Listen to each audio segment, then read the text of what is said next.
ಯಾಕೆ ಈ ರೀತಿಯಾದಂತ ತಾರತಮ್ಯಗಳು ಅನ್ಯಾಯಗಳು ಬರೀ ನಿಮ್ಗೆ ಕೊಡ್ತಾ ಇರ್ತಕ್ಕಂಥ ತೆರಿಗೆಯಲ್ಲಿ ಪಾಲಲ್ಲ, ನಿಮ್ಮ ಯೋಜನೆಗಳಲ್ಲಿ ಶರತ್ ಅದೇನಿದೆ ಅಲ್ಲ ಗ್ರಾಮೀಣ ಸಡಕ್ ಯೋಜನೆ ಏನಿದೆ ಅಲ್ಲ ಅದು ಗೈಡ್ಲೈನ್ಸ್ ಐತೆ, ಅವ್ರು ಮುಟ್ಸಕ್ ಗೈಡ್ಲೈನ್ಸ್ ಐತಲ್ಲ ಯೂನಿವರ್ಸಲ್ ಗೈಡ್ಲೈನ್ಸ್ ನಮ್ಮ ರಾಜ್ಯದಲ್ಲಿ ಬೇರೆ ಫಿಟ್ ಆದ್ರೆ ಎಲ್ಲ ಮಾಡಕ್ಕಾಗುತ್ತೆ. ಅಧ್ಯಕ್ಷರೇ ಮನಮೋಹನ್ ಸಿಂಗ್ ಕಾಲದ ಹೇಳ್ರಿ ಎಷ್ಟು ಕೊಟ್ಟಾರ ರಾಜ್ಯಕ್ಕೆ ಇವತ್ತವರೆಗೂ PMGSY ಕೊಟ್ರೆ ನೀವು ಮನಮೋಹನ್ ಸಿಂಗ್ ಪ್ರಕಾರ ಏನು ಫಿಟ್ ಆಗುತ್ತೆ ನಮ್ಮ ರಾಜ್ಯಕ್ಕೆ ಪೂರ್ತಿ ಕೊಟ್ಟಿದ್ದಾರೆ.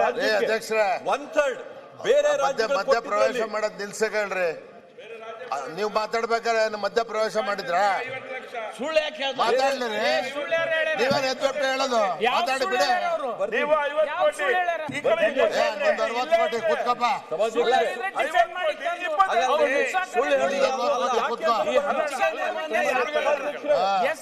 ಈ ಅನುದಾನ ಕೇಂದ್ರ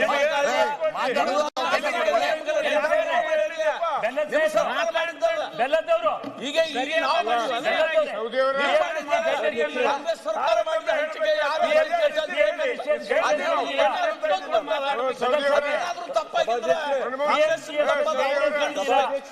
ಇದು ಪ್ರಗತಿ ಅಧ್ಯಕ್ಷರೇ ಮಧ್ಯ ಪ್ರವೇಶ ಮಾಡಬಾರ್ದು. ಮಾತಾಡ್ಬೇಕಾದ್ರೆ ಕೂತಿರ್ಲಿಲ್ವಾ? ನೀವು ಮಾತಾಡೋದ್ ಸದನ ಕೇಳ್ರಿ. ನೀವು ಮಾತಾಡ್ಬೇಕಾದ್ರೆ ಸುಮ್ಮನೆ ಕೂತಿರ್ಲಿಲ್ವೇನ್ರಿ? ಸಭಾಧ್ಯಕ್ಷರೇ, ಇವತ್ತು ಇದೆಲ್ಲ ಪ್ರಗತಿ ಅಲ್ವಾ? ಒಂದ್ ಸೆಕೆಂಡ್ ಈಗ ಇದರಲ್ಲಿ ವ್ಯತ್ಯಾಸ ಆಗಿದ್ದು ಏನಂದ್ರೆ ಸಭಾಧ್ಯಕ್ಷರೇ, 2019-23 ಮಧ್ಯೆ ಮನೆಗಳನ್ನ ಎಷ್ಟು ಈ ಸರ್ಕಾರ ಅದಕ್ಕೆ ಬೇಕಾದಂತ ಬಜೆಟ್ ಅಲೋಕೇಶನ್ ಮಾಡದೆ ಎಷ್ಟು ಮನೆಗಳನ್ನ ರಿಲೀಸ್ ಮಾಡಿದಂದ್ರೆ 17,071 ಮನೆಗಳನ್ನ 17,71,000 ಮನೆಗಳನ್ನ ಬಿಡುಗಡೆ ಮಾಡಿ ಅದರ ಪೈಕಿ ಬರೀ 5,70,000 ಮನೆಗಳು ಮಾತ್ರ ಮುಗಿಸಿ ಉಳಿಸ್ಬಿಟ್ಟು ಹೋದಂತ ಮನೆಗಳ ಸಂಖ್ಯೆ ಎಷ್ಟು ಅಂತಂದ್ರೆ 12 ಲಕ್ಷ ಮನೆಗಳನ್ನ ಇವತ್ತು ಉಳಿಸೋದ್ರು ಸಭಾಧ್ಯಕ್ಷರೇ. ನಿಮ್ಮ ಸರ್ಕಾರ ಎಷ್ಟು ಮನೆಗಳನ್ನ ಕರ್ಟೇಲ್ಮೆಂಟ್ ಮಾಡಿದೆ?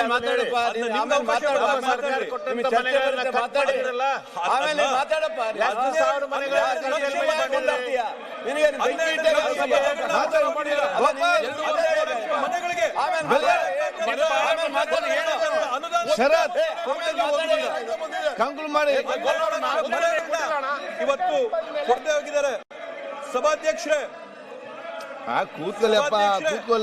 ಇವತ್ತು ಆ 12 ಲಕ್ಷ ಮನೆಗಳ ಪೈಕಿ 9,89,000 ರಾಜ್ಯ ಸರ್ಕಾರದ ಮನೆಗಳಾದ್ರೆ 2,11,000 ಮನೆ ಕೇಂದ್ರ ಸರ್ಕಾರದ ಪಾಲಾಗಿದೆ ಸಭಾಧ್ಯಕ್ಷರೇ. ಇವತ್ತು ಇವರು ಮುಟ್ಟಿಸಿದಂತ ಪಾಪದ ಕೂಸುಗಳನ್ನ ಸಾಕಂತದ್ದು ನಮ್ ಜವಾಬ್ದಾರಿಯಾಗಿದೆ ಸಭಾಧ್ಯಕ್ಷರೇ. ಆ ಒಂದು ನಿಟ್ಟಿನಲ್ಲಿ 100% ಸತ್ಯ. ಸಾಕಂತದ್ದು ನಮ್ ಜವಾಬ್ದಾರಿ ಇವತ್ತಾಗಿದೆ ಸಭಾಧ್ಯಕ್ಷರೇ. ಅಳಿ ನಾವು ತಪ್ಪಿದ್ದಲ್ಲ, ಅಳಿ ತಪ್ಪಿದ್ದಲ್ಲಿ. ಆದ್ರಿಂದ ಸಭಾಧ್ಯಕ್ಷರೇ, ಇವತ್ತು ಮನೆಗಳ ವಿಚಾರದಲ್ಲಿ ಇದಾಗಿದ್ರೆ ನೆಕ್ಸ್ಟ್ ವಿಜಯೇಂದ್ರ ಸಭಾಧ್ಯಕ್ಷರೇ, ಕನ್ಕ್ಲೂಡ್.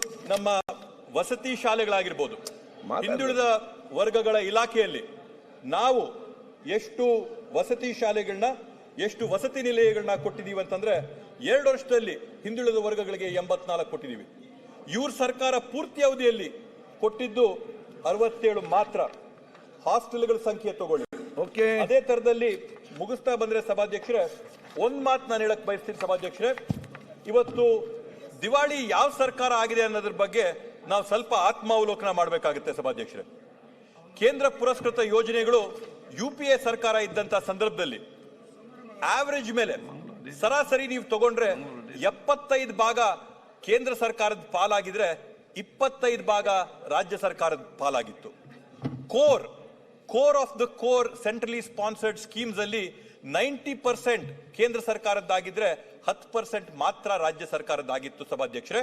ಇವತ್ತು NDA ಸರ್ಕಾರ ಬಂದಾಗಿಂದ ಸರಾಸರಿ ಯಾವ ತರ ಆಗಿತ್ತು ಅಂತಂದ್ರೆ 60 ಭಾಗ ಕೇಂದ್ರ ಸರ್ಕಾರದ್ದು, 40 ಭಾಗ ರಾಜ್ಯ ಸರ್ಕಾರದಂದ್ರೆ ಹೊರೆಗಳನ್ನೆಲ್ಲ ಕೇಂದ್ರ ಸರ್ಕಾರದ ಹೊರೆನ ತೆಗೆದು ರಾಜ್ಯ ಸರ್ಕಾರಗಳ ಮೇಲೆ ಹೇರ್ತಾ ಹೋಗ್ತಾ ಇರ್ತಕ್ಕಂಥದ್ದು ದಿವಾಳಿ ಆಗಿರ್ತಕ್ಕಂಥದ್ದು ರಾಜ್ಯ ಸರ್ಕಾರ, ಕೇಂದ್ರ ಸರ್ಕಾರ ಅಂತೇಳಿ ಈ ಸಂದರ್ಭದಲ್ಲಿ ಪ್ರಶ್ನೆ ಮಾಡಬೇಕಾಗುತ್ತೆ ಸಭಾಧ್ಯಕ್ಷರೇ.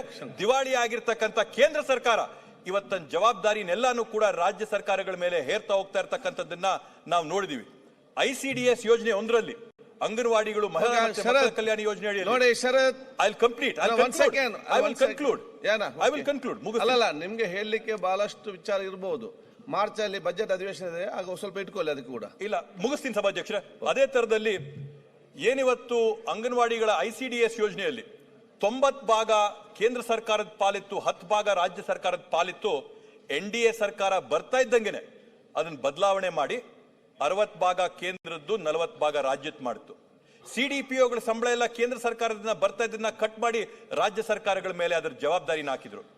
ಇತ್ತೀಚಿನ ದಿನಗಳಲ್ಲಿ ನಾವು ನೋಡ್ತಾ ಇದೀವಿ, ಮತ್ತೊಮ್ಮೆ ಈ ರೀತಿಯಾದಂತ ಹೇರಿಕೆನ ಇವತ್ತು ನಮ್ಮ ಮೇಲೆ ಮಾಡ್ತಾ ಇರ್ತಕ್ಕಂಥದ್ದು.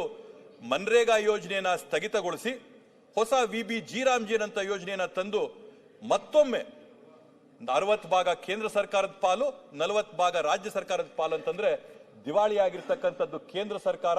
ದಿವಾಳಿಯಾದಂತ ಕೇಂದ್ರ ಸರ್ಕಾರ ತನ್ನ ಎಲ್ಲ ಹೊರೆಗಳನ್ನ ರಾಜ್ಯ ಸರ್ಕಾರಗಳ ಮೇಲೆ ಹೊರೆಸಿ ರಾಜ್ಯ ಸರ್ಕಾರಗಳನ್ನ ಆರ್ಥಿಕ ಇಕ್ಕಟ್ಟಿಗೆ ಸಿಲುಕಂತ ಕೆಲಸನ ಇವತ್ತು ಕೇಂದ್ರ ಸರ್ಕಾರ ಮಾಡ್ತಾ ಇರತಕ್ಕಂಥದ್ದು ಅತ್ಯಂತ ಖಂಡನೀಯವಾದಂತದ್ದು. ಸಭಾಧ್ಯಕ್ಷರೇ, ಯಾರಾಗ್ತಾರೆ ಎಂಎಲ್ಎ ಅಭ್ಯರ್ಥಿ 2028 ಶೀಘ್ರದಲ್ಲೇ. ಪ್ರತಿದಿನ ಒಂದೊಂದು ಕ್ಷೇತ್ರದ ಟಿಕೆಟ್ ಆಕಾಂಕ್ಷಿಗಳ ಸಂಪೂರ್ಣ ಮಾಹಿತಿ ಪೊಲಿಟಿಕಲ್ ಜರ್ನಲಿಸ್ಟ್ KM ಶಿವಕುಮಾರ್ ಅವರಿಂದ. ಕರ್ನಾಟಕದ ನಂಬರ್ 1 ಡಿಜಿಟಲ್ ಮೀಡಿಯಾ ನಿಮ್ಮ ನೆಚ್ಚಿನ ಕರ್ನಾಟಕ ಟಿವಿಯಲ್ಲಿ ಮಾತ್ರ.